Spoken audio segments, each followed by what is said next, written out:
कि अगर धर्म युद्ध जैसी स्थिति आ ही गई है तो ये अजित पवार को समझ क्यों नहीं आ रहा है?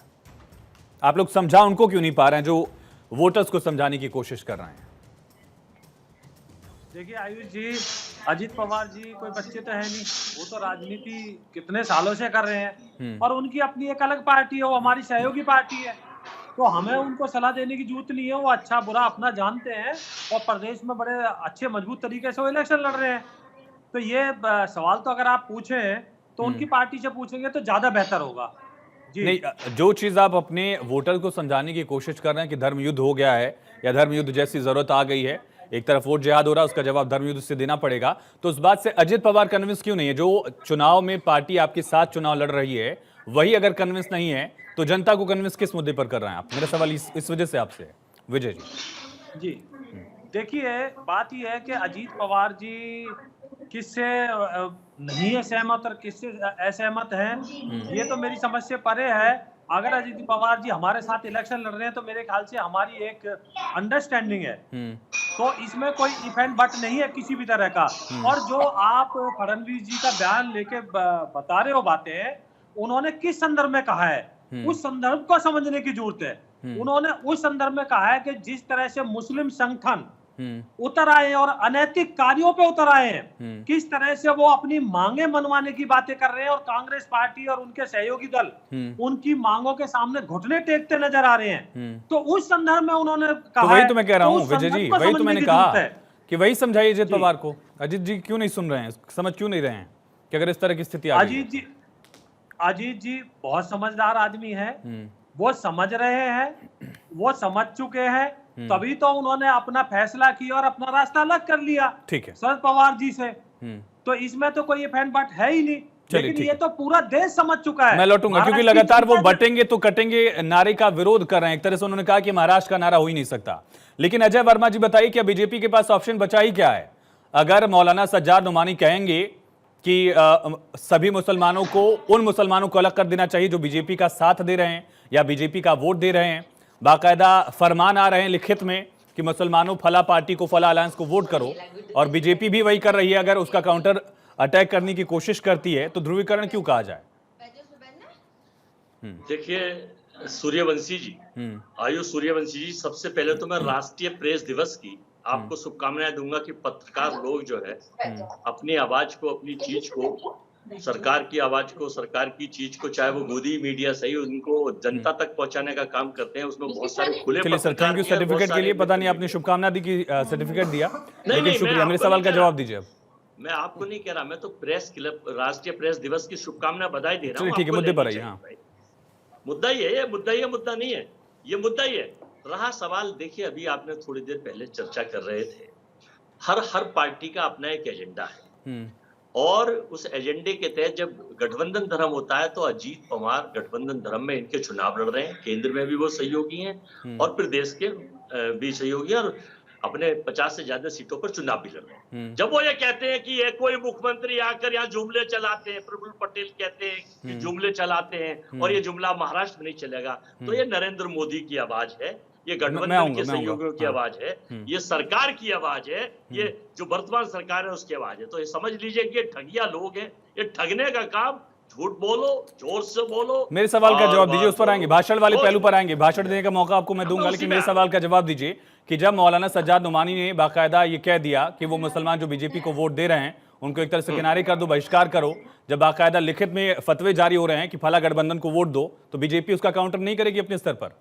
अजय जी, कि ये भारतीय जनता पार्टी का एक नया प्रयोग है, इसकी जांच सीबीआई करा है, इसके पीछे बीजेपी आईटी सेल तो नहीं है, क्योंकि इस पिच पर हिंदू मुस्लिम पे यही खेलते हैं और कोई नहीं खेलता इस पिच पर। विकास की बात नहीं करते, नौकरी की बात नहीं। तो आपको लग रहा है कि मौलाना सज्जाद नुमानी से बीजेपी ने कहलवा दिया कि इसके पीछे इन्हीं की जांच होनी चाहिए कि भाजपा के आईटी सेल और इसके धर्म रक्षक जितने खड़े हैं ये कुछ ना कुछ कहीं ना कहीं। गुलाम अहमद मीर आपकी पार्टी के विधायक हैं, जम्मू कश्मीर के, और प्रभारी हैं झारखंड के, वो कह रहे हैं कि घुसपैठियों को हम सिलेंडर देंगे। इसकी जांच किससे कराएं? सीबीआई से, ईडी से, आईटी से? और आप यकीन करेंगे कि नहीं उनकी बातों पर?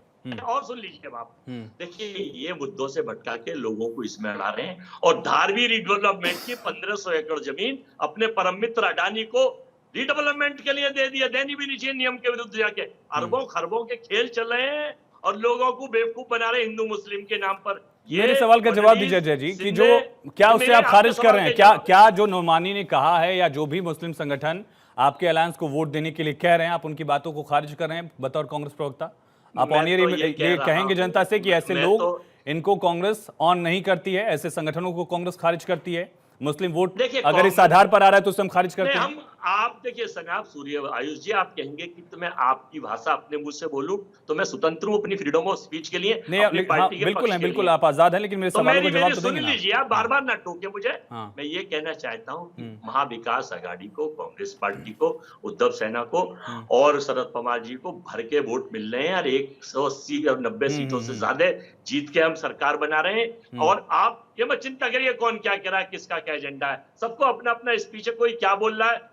बटेंगे कटेंगे यूनिवर्सिटी के चांसलर माननीय नरेंद्र मोदी जी और डिप्टी वाइस चांसलर माननीय योगी जी जब वो बात करते हैं, वो अपील करते हैं, तब आप कहां पूछ जाते हैं?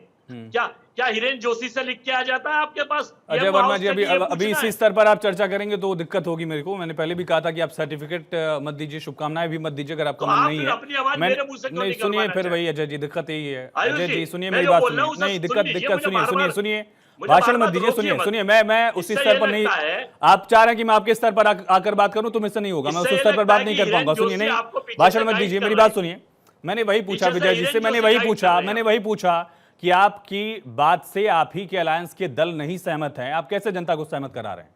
लेकिन दिक्कत है कि आप अलग चश्मा पहन के आए, मुझे लगता है पहले सोच कर आते हैं आप लोग।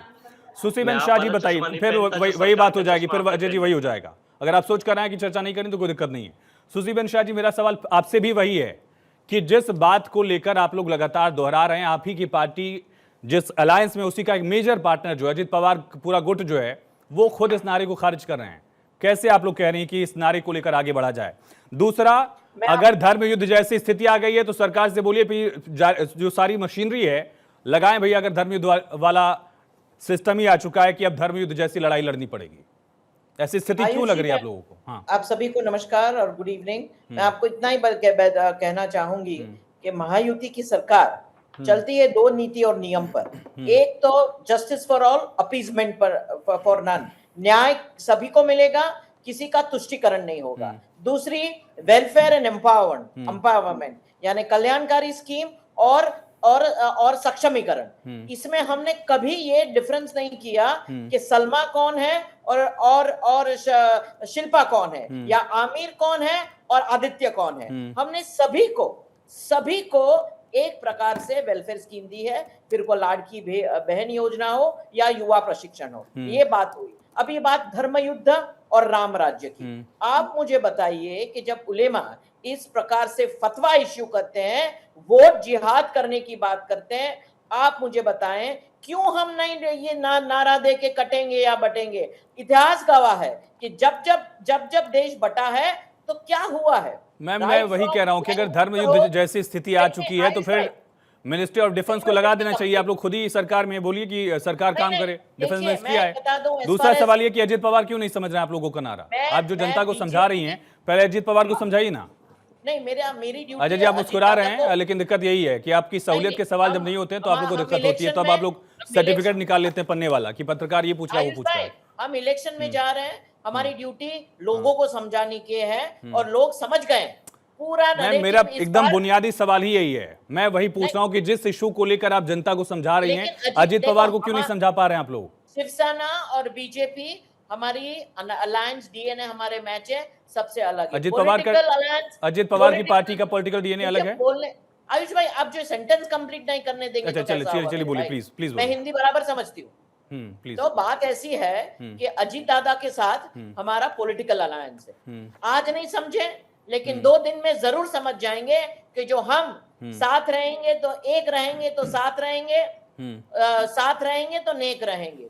यूनिटी होनी देश में बहुत बहुत जरूरी है, स्पेशली जब उलेमा इस प्रकार के फतवा, और फतवा में क्या लिखा है जिसका समर्थन ये महाविनाश आघाड़ी ने किया है कि 2012 और 2024 तक जो भी सारे जो गुनाह हुए हैं हमारी माइनॉरिटी कम्युनिटी पर, उनको खारिज किया जाए।